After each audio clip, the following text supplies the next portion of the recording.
So there you have it. That is a lap in pitch black here at Silverstone in the Citroen C1 here, as the sun continues to set here, the light continues to fade, and we head towards 3 hours of race. We've just gone past the 3-hour mark here at the Citroen C1 Racing Club, Silverstone 24 hours. I think it's Tom, we should give you probably a 3-hour update. Scott Woodris and Dan Blake in the commentary box. Let's give you the rundown as it currently sits at the moment after 56 laps completed. In the lead are former 24-hour race winners Team Celavi with James McIntyre at the wheel of the car, and he currently leads the way by 4.8 seconds at the last time across the line from the Team Viking, with Paul Tompkins at the wheel of that car in second place. In third is the car you've just seen on the onboard lap, ASR with Callum Cripps at the wheel.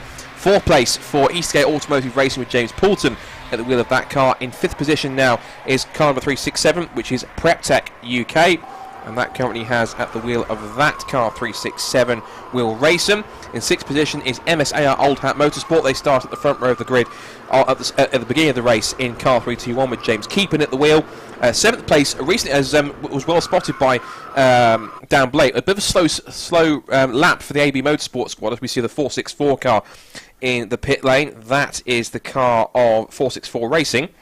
Simon Hatfield, Ben Amos, Chris Allen, Michael Malik and Edward Moore at the wheel of that car.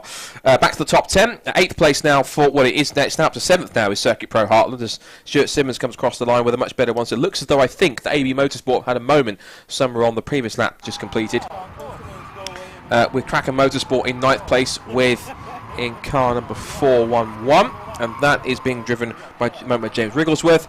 Rounding out the top 10 is ITC1 with Stephen Nuttall, former multiple catering champion, rounding out the top 10. Other cars to watch out for just outside the top 10 fringes. Citroen Racing in car number 376, and that currently has 376 has Darren Beckley at the wheel. In 12th place, we just saw an interview before that lap with Callum Cripps with Katie Milner, who started the car in 12th place. The Team Milner International all-female crew that now has former Mighty Minis champion Alice Hughes at the wheel of that car.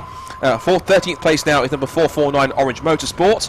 449 currently has Nicholas Halstead at the wheel of that car. 14th place for Silverline Lake Racing.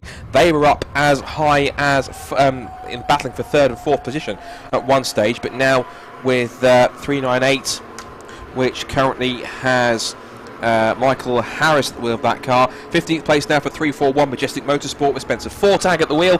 16th place for Akuri Celtique with Clapham North. They made a pit stop recently, and they still have in car number 474 Stephen James at the wheel of that car. And rounding out the rest of the top 20, we have Tollbar Race number 333, which we believe is Rob Austin. So a bit of a difference to what we currently have in the programme. 1 or 2 changes with that. 18th place now for PrepTech UK, the other PrepTech car number 368. Which currently has at the wheel of that car Sam Moores. 19th place for 464 Racing, which you've seen in the pit lane with Edward Moore taking to the wheel. And in rounding out the top 20 is Bengineer in car number 309. When that has at the moment in car number 309, that has Stuart Monument at the wheel of that car as well. Down so far, now we're getting into pretty much the darkness. Here's one car, and that is the AB Motorsports car. Now, we said it had a slow lap at one point, and I think that's a spin, or that's a mechanical issue for the AB Motorsport car. That is Stuart Simmons at the wheel of the 394. Gets it going again, but looks to be possibly, Dan, a bit of a high-speed spin, or was it a technical problem, do you think? It seems to be going back. It's not to full speed. Let's see what track that is. That is just coming out of Abbey. So, yeah, it's had a moment. No, that's exiting. Yeah, you're right, sorry, out of Abbey. Just going through Abbey. That's a very quick place, so... it looks like he's had a bit of a moment there in the AB Motorsport car. It's also worth noting as well that Callum Cripps is actually catching the Tompkins in second place. It was 15 seconds, and Callum's got it down to 8.4 in the past 2 or 3 laps. So Callum Cripps on a real charge, and he is closing in on the Vikings. Just seeing, we've got the Bianco Auto Developments car with Arthur McMahon at the wheel. He's showing that with Barry. Another car off the road. That's the 371. 371 that's gone off the road, which is the Edge Motorsport. That's the LSB, Ryan Edgecombe, Dave Knight, Stephen Burles, Simon Pugh and Julian Daniel car, and that car has just returned. That's just after a bit of excursion wide on the exit of Stowe Corner. There's plenty of cars going through. One car going through the bottom of the shot is Mukatak Racing. Now, why we should talk about them is because they were originally qualified on pole position, then were found to be underweight at the end of qualifying, and they've been put right to the back of the grid. and now they've had to claw their way back up through the order. Let's see where they are at the moment. They also came in the pits very early on over it was like second or third lap. There was a mechanical issue with the Mack Attack car. It came in, and the team were looking under the bonnet of that one. So not only had it had a bit of a bad time, because not only had it lost the time in qualifying, but also they had a problem early in the race as well. Mack Attack Racing have got themselves up to now to 39th place with Declan McDonald at the wheel of that car at the moment now. So good effort in the last sort of 3 and a bit hours to get themselves up from the back of the field up to past halfway, which is pretty impressive. Up to 39th now. Their next target is now the Burton Power Racing team, with A. Burton at the wheel at this point in time. They've got some support in the comments on YouTube. If you're watching on YouTube, hello to everyone in the comments who is soldiering on watching this race. It's great to see you all here. We've got some support for Callum Cripps in there. John Monroe saying great to see Callum Cripps up in P3, also doing a season in Euro NASCAR. Slightly different driving style required, of course. With a several hundred horsepower rear-wheel drive Euro NASCAR, you simply have to be very careful on the throttle in terms of not to get the rear end around. In these C1s, Dan, you just plant the throttle and just throw it into the corners and hope it sticks. Watching one of those NASCARs for 24 hours on would be quite entertaining, I think. But I also believe that we have Alex down here as well for an interview. Absolutely. Down to Alex in the pit lane.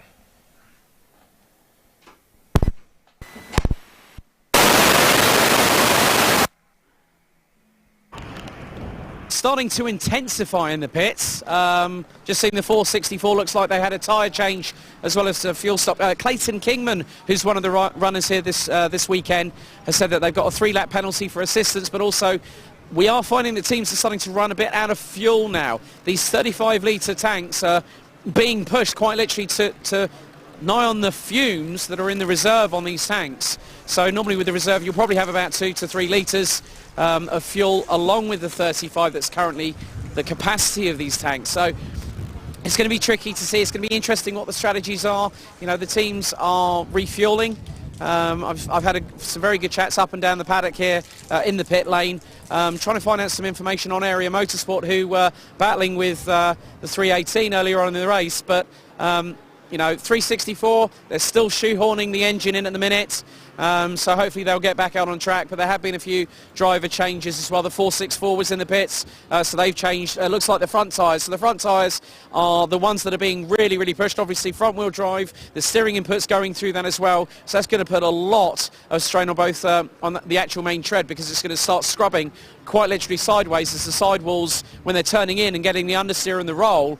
It's going to be very crucial on tyre management to mitigate the amount of tyres that they need to change throughout the 24-hour race. So really, I mean, to be honest with you, there's a great buzz down here in the pit lane.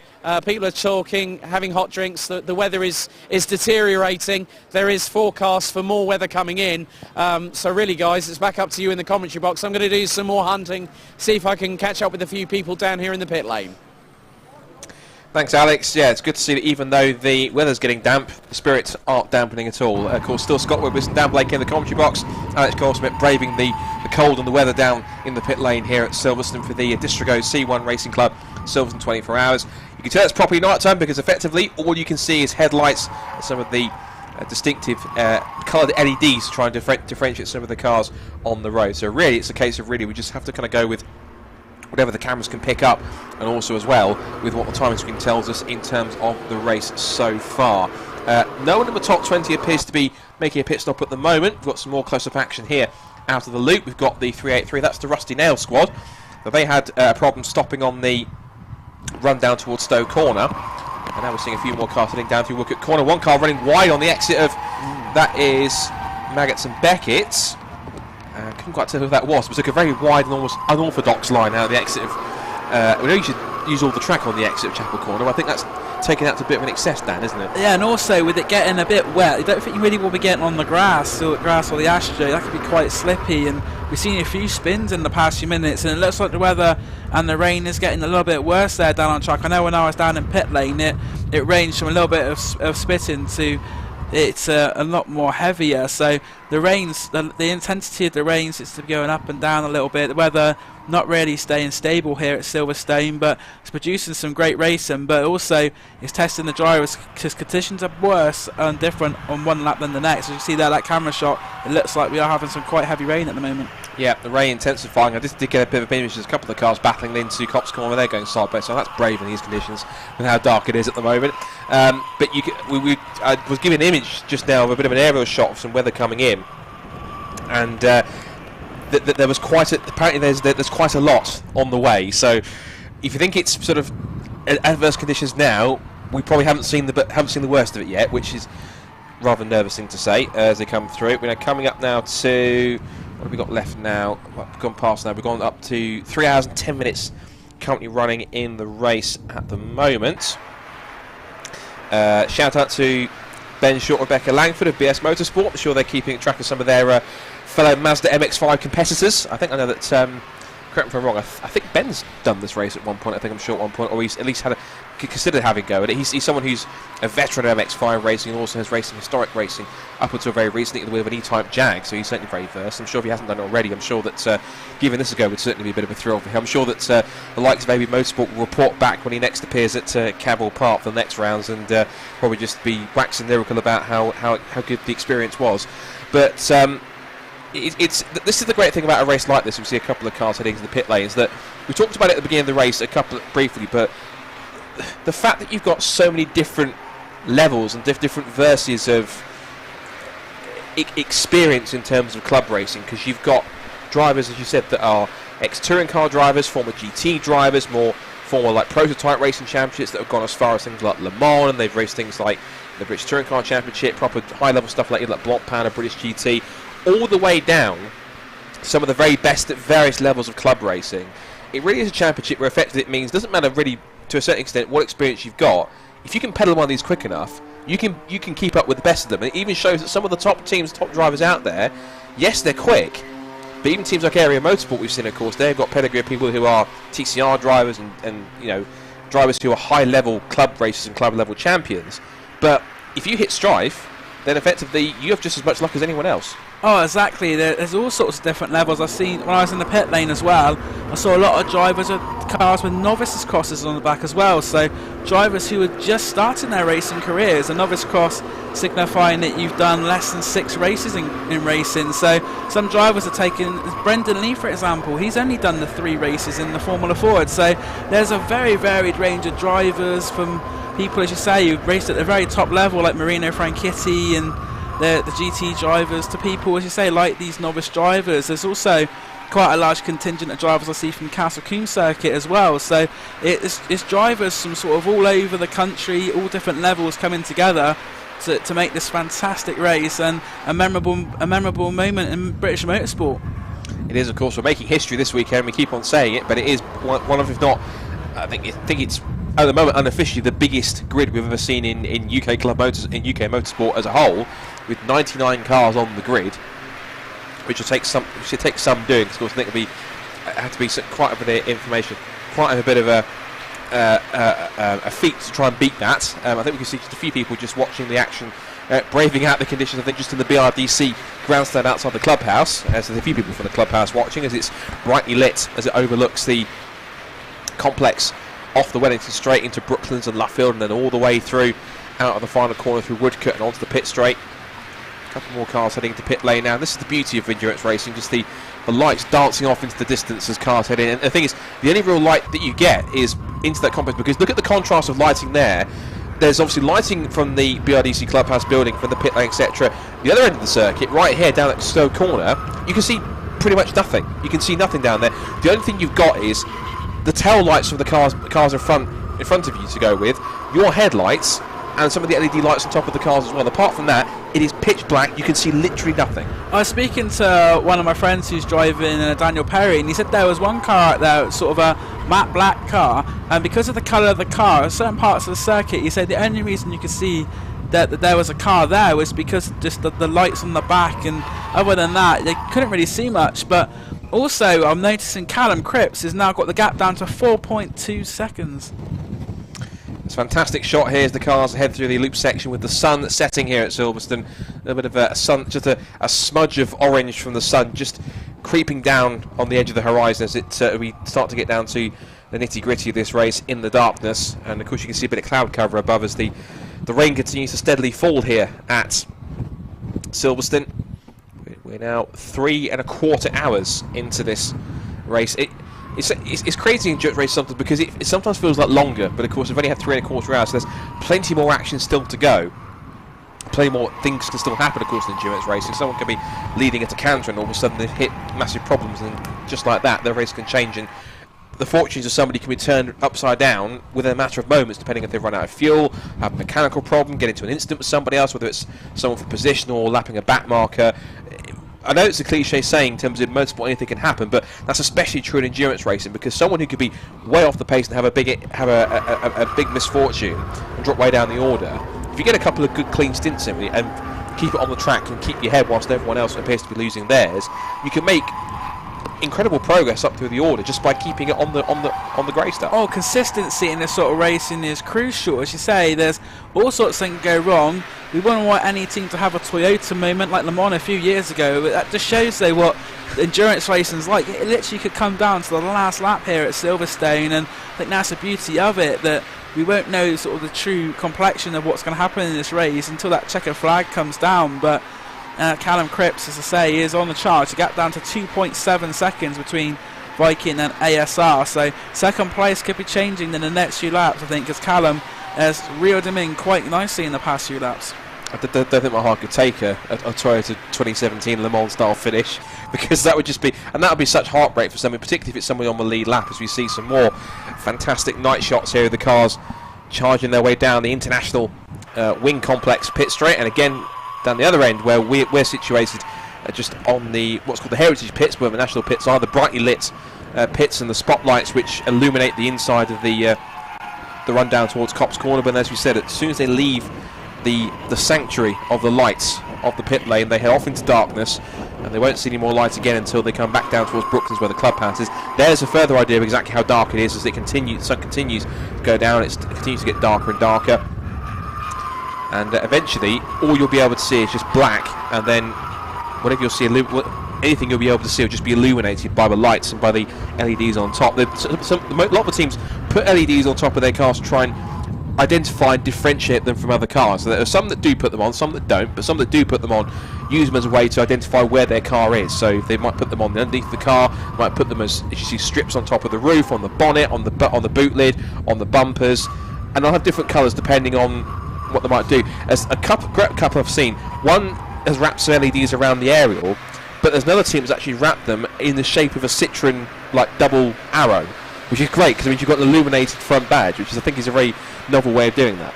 Oh, exactly, and also there's one of the team's Emacs I saw in the paddock as well. They actually have them to distinguish the cars. So they've all got different liveries, but they've all got the same livery, shall I say. But the fact that they have different colour lights is also a way in the dark of distinguishing which car is which. Because as you say, in the dark you can't really see much. So when you have cars with the same livery, having those distinguishing LEDs is also useful for the teams as well. What I love about this is that I'm just keeping an eye on the comments here, is how inspired the comments are getting in terms of wanting to give this a try, because it's one of those championships where you do look at it and initially you kind of think of the concept and go, Citroen C1s in a sort of a long distance race. Then you watch it and you immediately become a convert and think, wow, I want to give this a go myself. And there's so many people in the comments here watching on YouTube, and thanks so much for everyone who's tuning in and sort of tuning in and watching the live stream here, of course, on YouTube here. It's great to have you all with us, and thanks of course for the comments. Do keep them coming. Any questions you've got, any comments, any shout-outs, any updates on cars and drivers that you want, by all means do give them to us. Anything that you want to know, any shout-outs, any topics of conversation that you want to go on to, let's keep it obviously mainly motorsport related if we can. But it's great to see so many people look at it thinking, I want to give this a go, or this is really cool, and this is a fantastic way to go racing. And it really is as well, looking at, I mean, the fact that you can put one of these cars together for no joke, about nothing more than roughly about what, £3,500? Pretty incredible. Now, good spot down, because there has been a change for second place.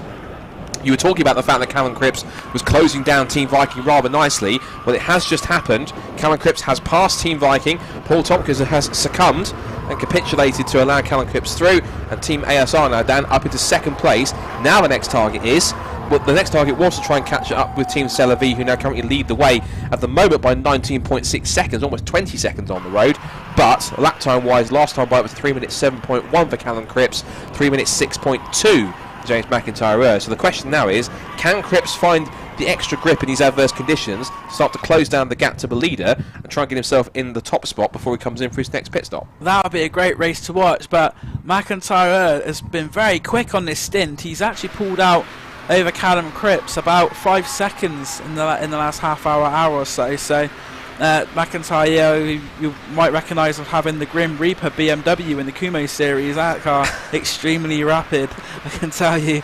And if it's a Grim Reaper, is it black and white? No, it's not. No, it's. What?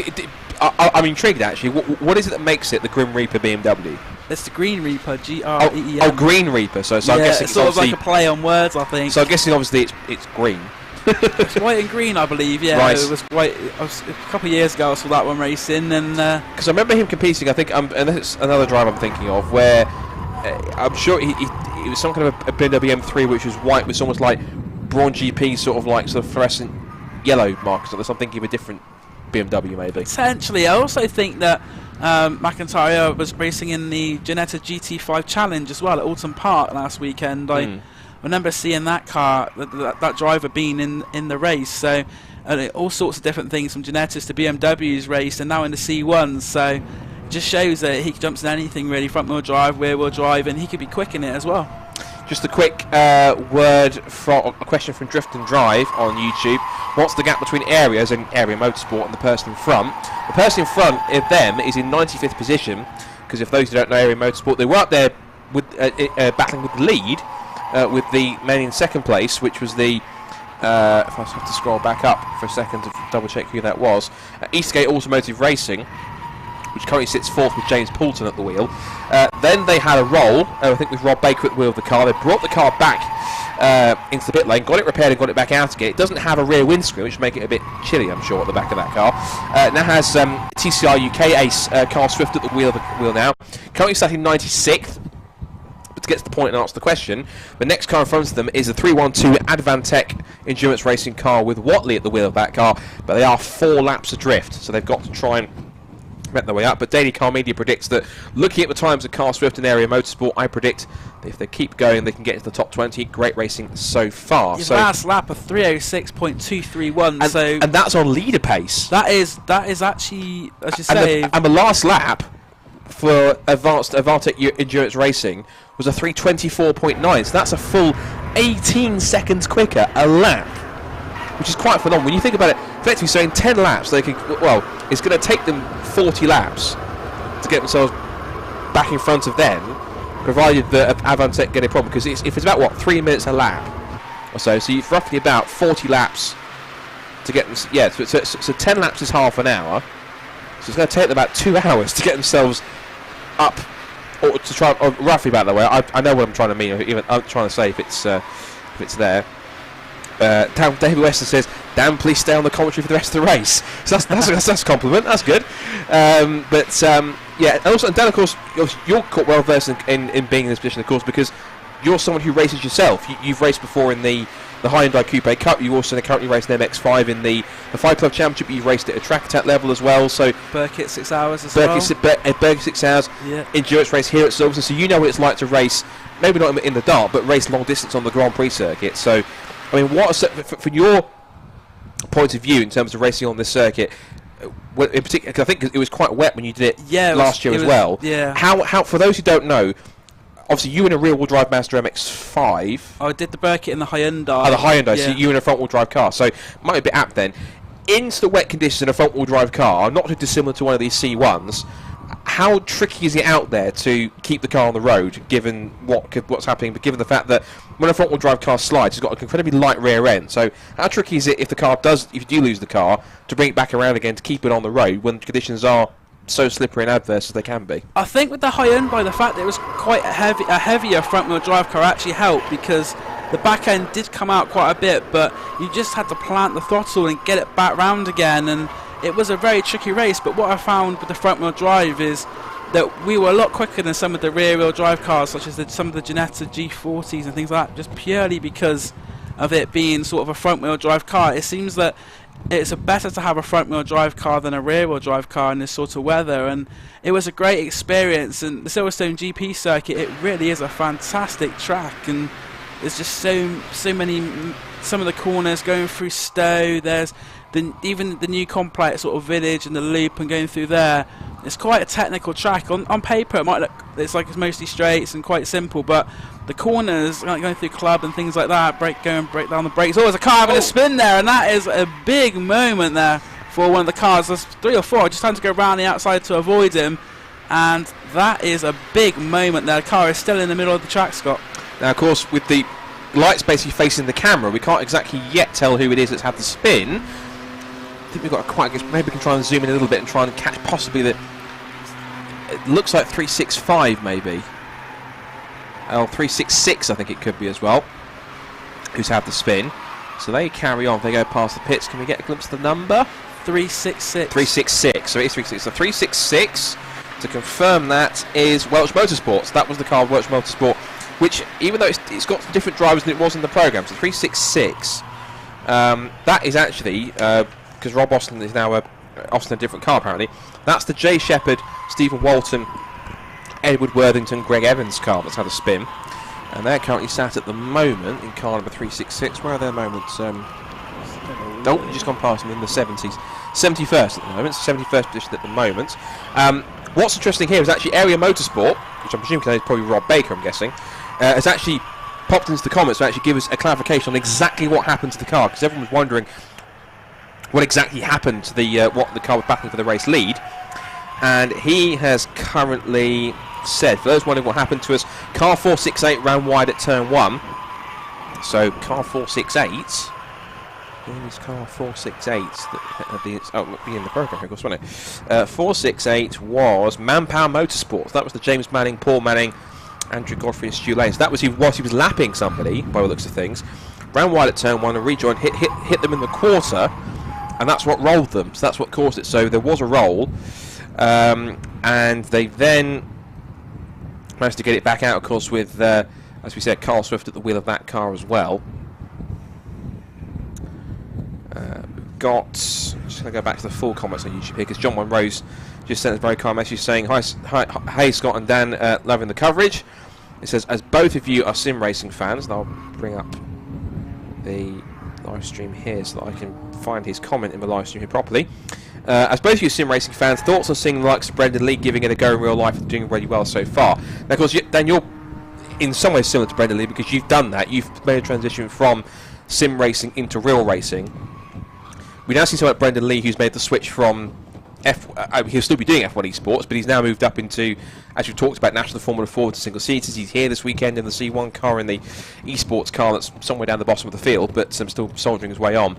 Do you think that in some cases starts to legitimise the fact that people can come through that route, and it's not just typically coming through karting or through club level motorsport, but it is another route for drivers to come through if they want to move up into real motorsport? Because it is one of those forms of simulation, and sort of virtual sort of competition, if you like, where any sort of skills that you learn and use in sim racing and esports in that sort of context, they do have real world connotations and applications. You can drive this circuit in Silverstone, I'm sure as many have. And there is a mod for a Citroen C1, I think in Assetto Corsa I believe there is one. You can drive a Citroen C1 pretty much to this spec here at Silverstone on the Grand Prix circuit in a simulator or at home on your PC or whatever you've got. And then you can then go take pretty much exactly the same sort of car and setup, maybe possibly in the complete dry, maybe in wet conditions, and then go and drive it in very similar conditions or a very similar scenario, and practically use what you've learned to an extent, not completely, but to an extent, on the road itself. So there is, compared to other forms of, let's say, esports, there is a genuine real-world application to anything you learn when you're competing in the virtual world. Yeah, definitely. It's one of the e-racing and sim racing are one of those things. Obviously, see there the rain coming down a lot heavier and that on the light there. But going back to what we were saying about sim racing, it is something where the skills that you learn on the simulators you can put directly into racing. As you say, Scott, I did a little bit of BUKC, but other than that, I hadn't done anything when I did my first race at Rockingham in the Hyundai Coupe Cup in 2014, and that car was built by John Winter, who's the principal of the Exit 13 team that are racing here today. So hello, John. His car that he built for me, that was the first time that I'd driven a proper racing car on a circuit, and the skills that I'd learnt from sim racing it helped me greatly, because it's not like it's not from like football games or things like that where you can actually sort of put those skills you learn onto the game into real life. But with the sim racing, especially with some of the wheels and the pedal sets, and when in the high end as well, the sort of the high end sim racing equipment you can get, they are very realistic. You can get things like motion simulators and all sorts now to try and replicate that feel as well, though they are quite expensive, the motion simulators, but some people do use them. But even just sort of, I had a basic setup, and it gave me a lot of the tools I needed to go out on track and be able to race at a competitive level. And in terms of sort of testing and that sort of thing as well, you can learn a track without having to spend the money to go testing. Most of the tracks on some of the simulators now are laser scanned as well, so they are is the exact replica of what you're going to get on the track as well. And it's just a great way to get into racing as well. And I think you'll see in the next few years a lot more. And the GT Academy scheme produced some great drivers, Jan Mardenborough, Lucas Ordonez, all sorts of drivers that have gone from that world in the competition. But even in club racing as well, you're seeing drivers who sort of, like me, who've gone into sim racing and then decided to have a go in real life. And there's a few drivers in 750 Motor Club. Robert Fagg is someone who I race with on iRace, and he's raced in a few years now in the hot hatches and sort of things like that. And it is proven that sim racing can be a genuine route to racing, and doing something like you're seeing these drivers do here in the Citroen C1s. And I think sim racing really does have a place now in the motorsport ladder. You've got you've got a fan in the comments here. Matchek says, "Hey, didn't know Dan did BUKC, best karting series in the UK." Would you agree with that? He's another iRacer, Magic. Say, I know, Magic. Yeah, it's the only one I've done in the UK, so I can't really argue with that. So, good stuff. Let's have a look. Looking at some more action here in the pit lane. It's a little bit quieter than it was and is out on track. Of course, it's a bit more subdued in the pit lane. People sort of get themselves into position now for the night, and sort of you've got chair set up here with some comfortable sort of bedding, etc., to get themselves set, because some drivers, that will literally be their bed for the evening to catch a few hours kip. And that's one of the things in endurance race that you do have to do. You have to kind of pretty much. There are moments when you see it all the time, as you've got some people on live stream. Evening, everybody. Good to see people. This is the great thing. There's so many good spirits. It's very good in this. It's one of those races. Endurance races are always great to see, and that's why club racing is so great in terms of seeing so many sort of people coming together. Because particularly so many people coming as part of this race in the 24 hours.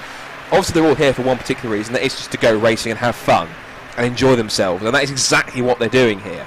And that side, and the fact you've got, I'm sure there's over the 400 drivers here this weekend. I'd sort of around that, in between that sort of region of 300 to 400. But they're all here for the common goal, and they're all, whether they're having a tough race and they're out towards the back, they're fighting for the leader, or someone in the mid-pack battling somebody just for one position or trying to get a lap back. There's a story from each team, and there's a story from each driver in terms of their perspective. And I'm sure that if you told each and every story from this race weekend, you'd have some 300 or 400 very differing stories. One each more interesting than the next in terms of the fortunes, how they felt it, how they felt about the race, how they found the experience, some memorable moments on track, off track. Everyone's got a different story to tell. And the great thing is they all get a chance to do it once they get in the car, strap themselves in and get out on the racetrack. And they're all writing their own story right now on the track at the moment, and they're going to take away memories from this weekend. As you say, everyone's going to have a different story at the Silverstone 24 hours. And we saw sort of the banter factor right when we started the broadcast, when Alex Goldschmidt was doing his pit lane walk. It's just a very good-natured paddock. There's a lot of cars there going through club. There's like 15 to 20 C1s all piling into Vale and Club at one point. There's another gaggle here, about 7 or 8 coming through Stoke Corner down towards it. And this is the great thing as well, even though it's night time, these guys, I think maybe it's the advantage that all these guys are staying in packs, because the more they're all grouped together, the more they illuminate the track around them. So of course, not only is it a great spectacle to watch them all battling, but they're kind of in a sort of inadvertent way helping each other on track by guiding each other around the circuit. Because of course, if you put a group of 10 cars together, 10 sets of headlights are obviously going to illuminate the circuit more than one set of headlights. And at the same time, it's a great sight for the photographers, great sight for spectators, great sight for us to watch it. But also, in a strange way, they're also kind of helping each other, which is kind of a cool sort of unexpected thing to see out there. It looks like an angry throng of C1s as they all go sort of back to back down that sort of behind each other down the straights. You want to talk about angry? This is the tyres. If we just go quiet for a second, safety car's been deployed. Ooh. Now then, safety car's been deployed with 3.5 hours gone. Now the question is, obviously, because we've only got the shots we've got on our cameras, the question now is, what's the cause? Who has fallen off and why? It's the first time we've seen the safety car, so a car must be in a position where I think maybe darkness has a factor as well, where they feel that they need to isolate the race to the point of the safety car, and with it being the first one of the day, it could be in a dangerous position, or that they need to.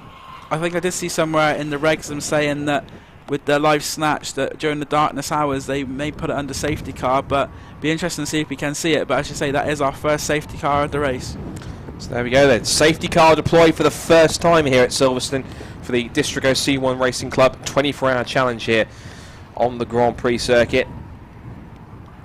And again, our cameras haven't picked up yet exactly what the information would be. Obviously got the top of the screen now, full course yellow, or FCY, that's the abbreviation. That means effectively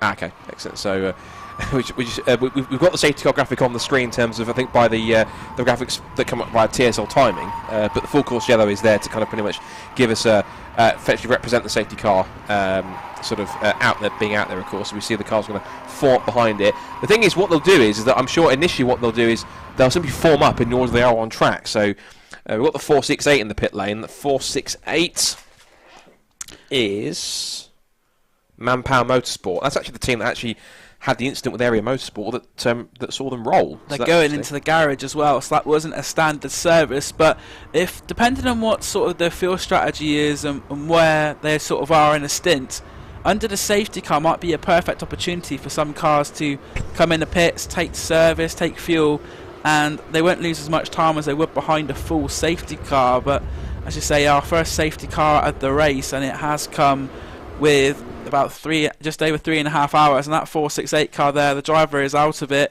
and it is in the pit lane, in the pit garage even, so it looks like there is some quite significant work to be done on that one, and the driver doesn't look too impressed either. No, bonnet's up on that 468 as well, so I think that might have been Stu Lane at the wheel of that, because he's got mini challenge overalls on there, so it might have been Stu at the wheel of that car possibly. But 468, no, sorry, it was Godfrey 468 in that car, just to correct myself. Andy Godfrey has been told on my ear, thank you for that. So Andy Godfrey has stepped out of that car, obviously explained to the crew down there what the issue is, but the bonnet, that's obviously something mechanical, maybe to do with the engine, because the bonnet is up on that car. And they'll work away on that one. I think some of our comments are just trying to give us a bit of a hint in terms of who it might have been that it's caused the yellow flag, so the safety car. THR Runner says possibly a car stopped at the chicane, but again, it's not so. If it is stopped, it's either out of the view of the cameras at the moment, or it's either possibly trying to get going again and found itself stuck in a position where it's not able to get going once more. So you can see the cars making their way down the back straight here under safety car conditions here at Silverstone for the 2019 C1 Racing Club Distrigo 24 Hours of Silverstone. And we've just seen, of course, car 468 Manning Motorsport in the pit lane, and I believe in a few moments' time that Alex in the pit lane has been able to catch I think it's James Manning in the pit lane, and he'll be able to give us possibly a bit more insight in terms of what has gone wrong with that car and what they're doing to try and fix it. So in a couple of moments' time we'll head down to Alex, who's going to have a chat with James Manning and find out what the problem was. Now then, thanks to the cameras, that's the problem, that's the car that's gone off. Now that's a 497? Yeah, so that's the TCS Motorsport car. There's your culprit. 497 it looks like has gone off the road. That's Sandy McEwen, Ross McEwen, Peter Cruikshank and Stephen Gray. Now what's also interesting is I think two cars just had a little bit of a collision there going through club. I thought I saw under safety car.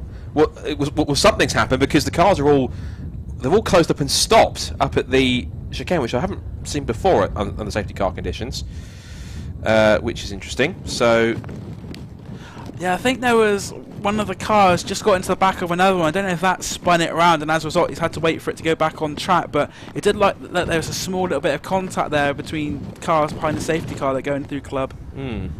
Okay, I think we're just going to get to James Manning in a second. We can see just in the distance off to the right, if you can just see it on the screen, car 497 has just been extracted from what looks to be from a stationary position, maybe in the on the edge of the circuit or in the gravel trap. So that car now being pulled away. At the wheel of that car at the time, if we can find where 497 is, just having a quick look through the timing screens, 497 was 40. Well, it's 43rd. But it looks like it was up at the a couple of the, got Daily Car Media saying, can we confirm one safety car, unlike the Mons where they have a few? I believe they have just the one safety car, so everyone's just going to form up in a line, which is going to make quite a sight to see some 90 plus C1s getting launched line astern out of the race once again. Now then, is that possibly the safety car lights out already by the looks of things? So I think it might be. So that could be that. We're going to get racing very quickly once again, as we see. Yeah, it's going in. Pulling off, so that means then that the green flag is going to go back all around the circuit, and the C1 24 Hours here at Silverstone is quickly back underway. And here's a shot you're going to see down the pit straight up towards Copse Corner. The absolute phalanx of Citroen C1s as they pour their way down. It's just a sea of headlights down towards Copse Corner. Look at this. We're going to go quiet for a second just to hear these guys go through the Copse Corner. Listen to the tyre squeal. Take a listen.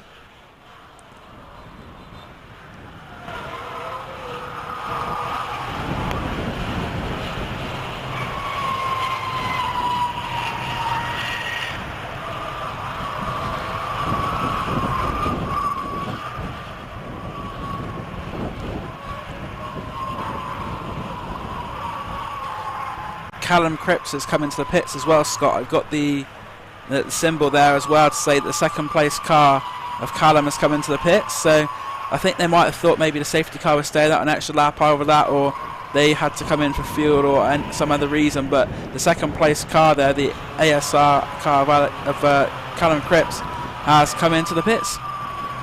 So an important stop then for the man in second place. Of course, that's now they're going to be it's their second stop of the race now. Whereas all the cars around them have only done just the one. So still Team Celavine that lead the way then, as we now head towards 4 hours elapsed. We've had almost 3 3/4 hours gone.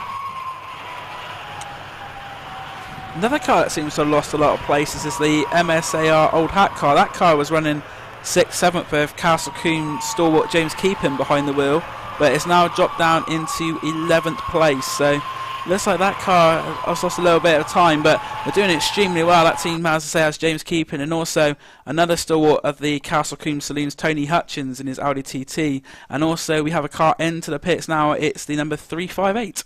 Yep, 358 in the pit lane. Looks to be for a regular scheduled stop. I think that is... That's the car with motorsport photographer Jacob Ebury in that one. No, that's Red Nicker. That's John Leopold, Harry Nerja and Ken Davies at the wheel. That was also somebody else in the pit lane just next to them as well.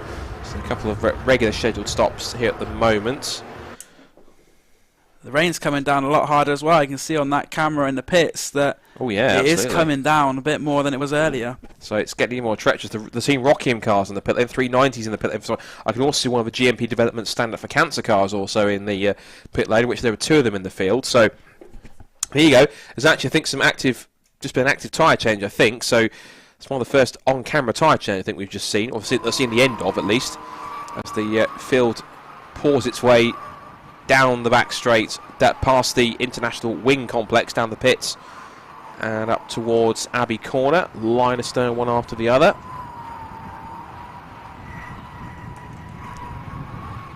I just got a correction there, but there was in fact Jacob Ebury's car. They've actually had some... I think the programme isn't one thing we can trust too much, because of course the programmes get put to print either Monday or Tuesday, and of course, and since then the number of the drivers changed obviously since then, as we see the Bianco Auto Developments car, I believe with Arthur McMahon at the wheel of that car now. He's currently sat 21st in the standings right now. Got some conversation going on here between one of the teams.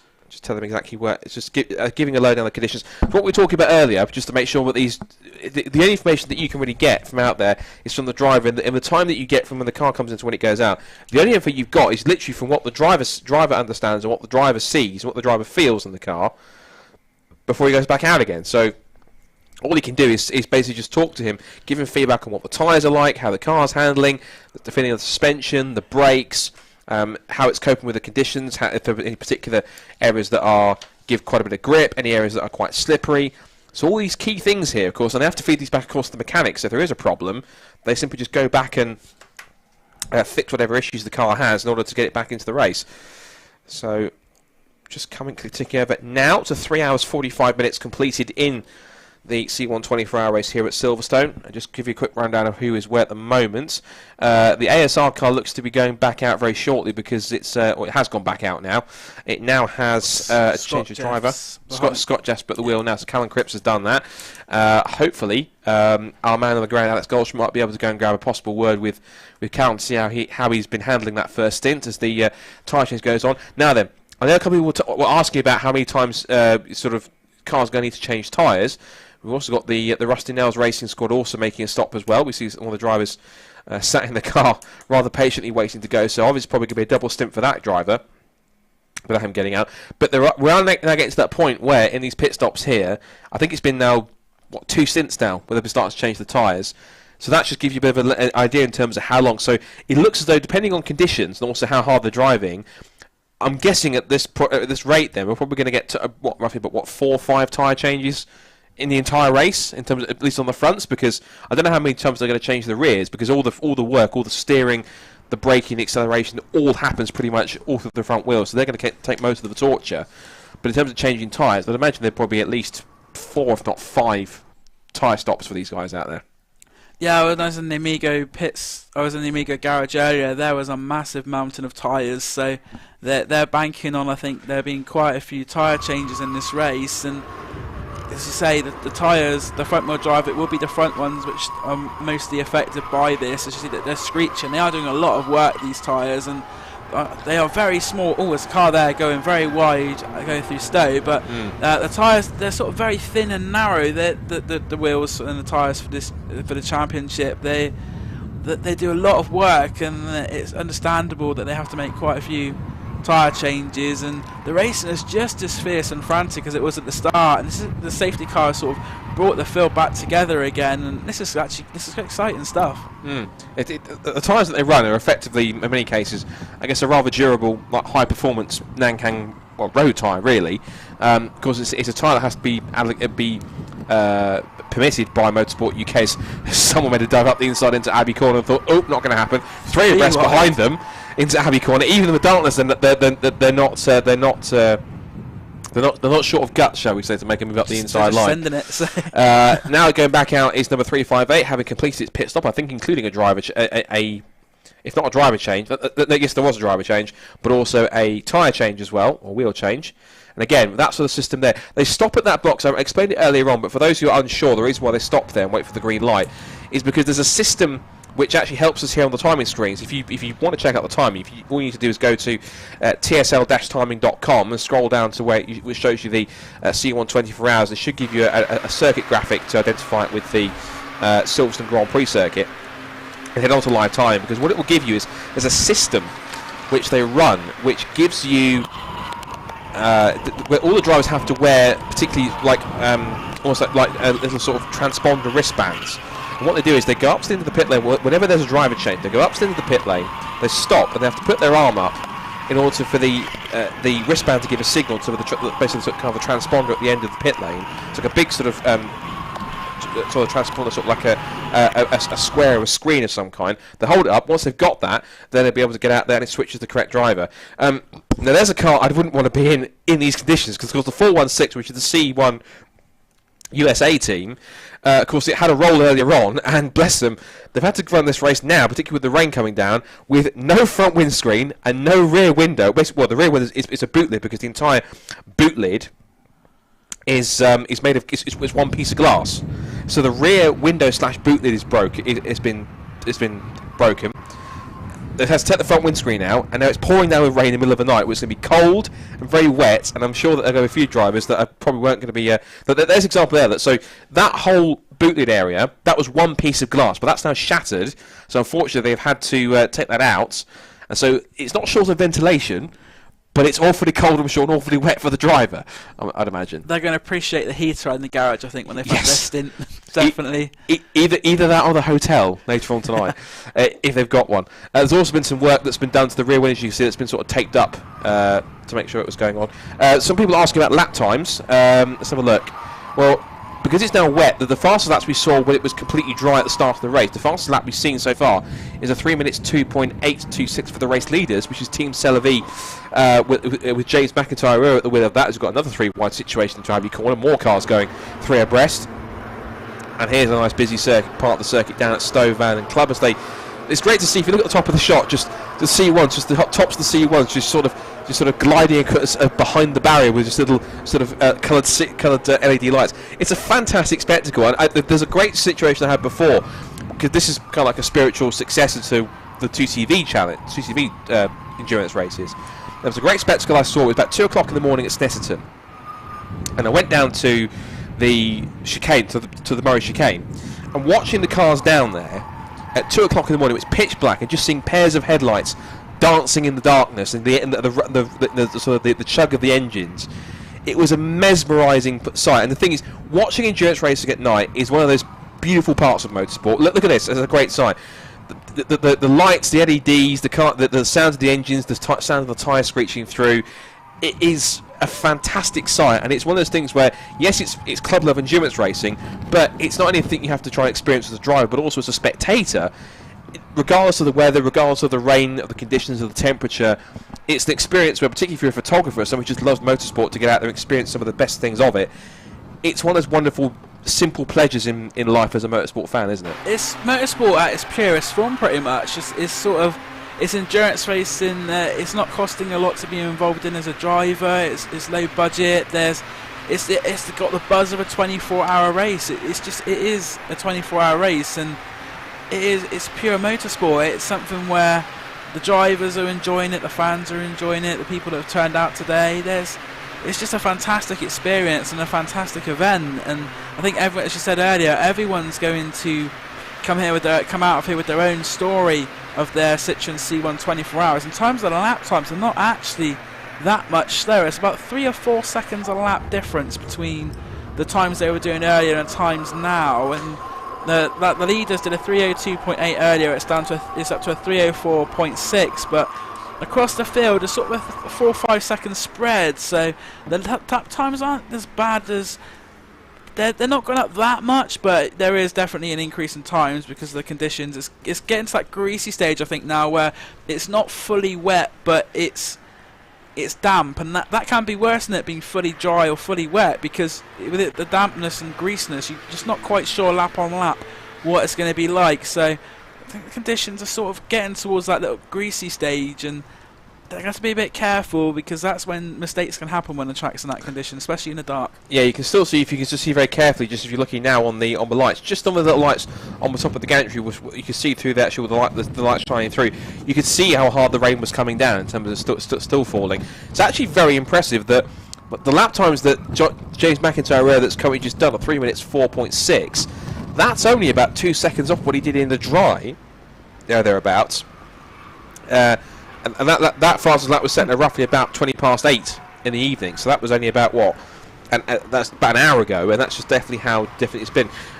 Interestingly enough, if we scroll down, I just want to try and find our friends at Area Motorsport, because just had a message coming through saying Daily Car Media suggesting is that Carl Swift is the fastest man on track.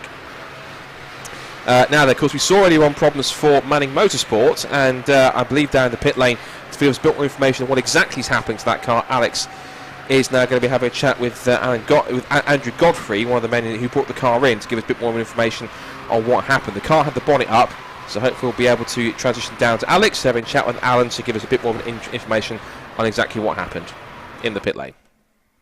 We are now. Right, Andrew, running in the 468. Obviously, a sudden lack of power, I believe, from your plucky Citroen C1. Yeah, very, very plucky. Sort of good pace since we got going. We had two failures yesterday with a gearbox and How- an engine yesterday. The boys worked really hard overnight to How get they that could done. see that, I've no idea. And maybe just a little bit of lack of testing with the engine, and it's finally let go. Conrod's gone through the bottom of the engine, so we're now on the begging, trying to get another one.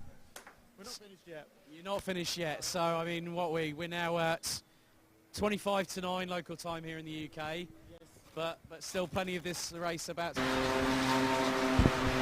Which is apologies for one or two audio issues we seem to have been having down there with Alex talking to Andrew Godfrey about the 468, the problems that the 468 car has had. Hopefully we can quickly fix those and get you back down there to find out the full story of what's been happening. But a lack of power for the 468 car was the basis. We see a couple more cars having a good scrap through there. One car very brightly illuminated, not only all over the all down the side of the car. Look at that, the car that's back in there. It's got a fully illuminated aerial and also roof, and also one side of the it's on the driver's side, which I think it sort of makes it easier to identify as it goes past the pits. It's going to come past us any second now in the commentary box. We'll be able to see it go past in a second. There it goes.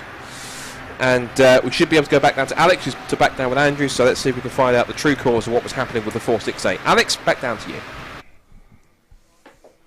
So Andrew running in the 468, obviously a sudden lack of power, and you guys have been on the scrounge for an engine, I believe. Yes, we've been on the scrounge for an engine.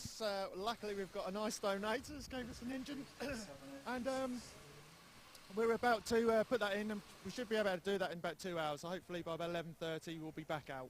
So obviously coming round onto the main start-finish straight, you had a sudden lack of power. What's the prognosis with the engine that is now being literally pulled out from the 468? I think as we come round Lovefields, it just let go. The bottom end went. The conrods have come out the bottom of the engine, so that was definitely that. Obviously, as that's gone, I've lost all brakes, everything, all power. So I've had to come into the pits and hope that I got all the way up to the end of the pits, back to the garage, hopefully, so they'd see me. So yeah, they're working away on it now, and they're doing a cracking job last night. This is the second engine and gearbox we've had already. So yeah, hopefully we can be back out there, because it's great fun, great fun.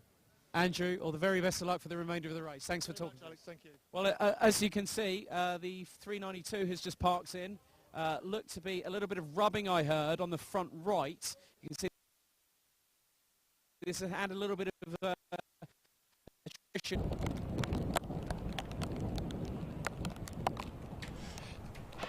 Apologies, one or two technical issues there. We just lost the feed to Alex down the pit lane. We'll get that sorted out as soon as possible and go back down to him with more news. So whilst he was talking to Andrew down there, as you'll notice on the screen, the safety car has been called out once again. You also saw a brief glimpse of it on the screen as well. We had one car that stopped midway down the wing complex, sort of dropped the Formula 1 pit straight, and there was another car that had a spin up at Abbey Corner. It was reversing backwards on the runoff area, which is quite odd. Not sure he's allowed to do that one. I think he might give it a slap on the wrist by the clerk of the course by that one. Now then, there's the car that stopped on the inside of the Formula 1 pit straight, just up against the wing complex pit wall. Again, with the lights shining directly at the camera, we can't exactly, unfortunately, tell you exactly who it is that's had the problem. All we can do is play the game the game called Spot the Car That Goes Tumbling Down the Timing Screens. Just meanwhile, whilst it's been happening, second place men, Vikings, with Paul Tompkins at the wheel, has just entered the pit lane. Also, we've got ITC1, who moved up to third place now. Just whilst we're on the safety car, we'll give you a quick rundown of who's where then. So on the safety car then, we're just coming up to 4 hours in this Distrigo Citroen C1 Challenge 24-hour race at Silverstone on the Grand Prix circuit. It is still Team Celebi that leads the way, with James McIntyre at the wheel of the number 349. He leads the way by an astonishing 2 minutes and 18 seconds from what was second placeman Vikings, but they're in the pit lane right now and about to relinquish second place, I'm sure, to the car 325, which is currently in third. ITC1, which is the all Caterham driver squad with Stephen Nuttall, the man they call the Roger Federer of Caterham, because he won 4 Caterham titles on the bounce from Academy all the way through to Supersport. He should be taking second place very shortly, but sits currently third. Up into fourth place now is the number 365 Circuit Pro squad, and that is currently being driven at the moment by... Sorry, 385, my apologies, and that is being driven by Timothy Hartland. I'm going to guess possibly that might be the Tim Hartland, is possibly the current reigning Production GTI Mark II 16-valve champion, Tim Hartland, and he's sharing that car with, of all people, Simon Harrison and Patrick Watts. So that's of course, that's a reunion of the 1995 British Touring Car Works team for Peugeot in that car, and they're currently sat in 4th place at the moment. Of course, Simon also a former national saloon car champion as well. 5th place for Eastgate Automotive Racing as the field is taken down at a crawl past the stricken car that's on the inside of the pit wall, which is still up against the pit wall. The driver's door is open as well, so, but again, who it is we'll have to try and figure out. In 6th position at the moment is PrepTech that's in the pit lane as well. That's the number 367, which at the wheel of that car at the moment still is Will Rayson. In 7th place is Kraken Motorsport with in the number 411. That's currently being driven at the moment by James Wrigglesworth. In 8th place is Citroen Racing, and that's currently driven in the 376 with Chris Nyland. And we've got 9th place for AB Motorsport with Stuart Simmons. That's in the pit lane.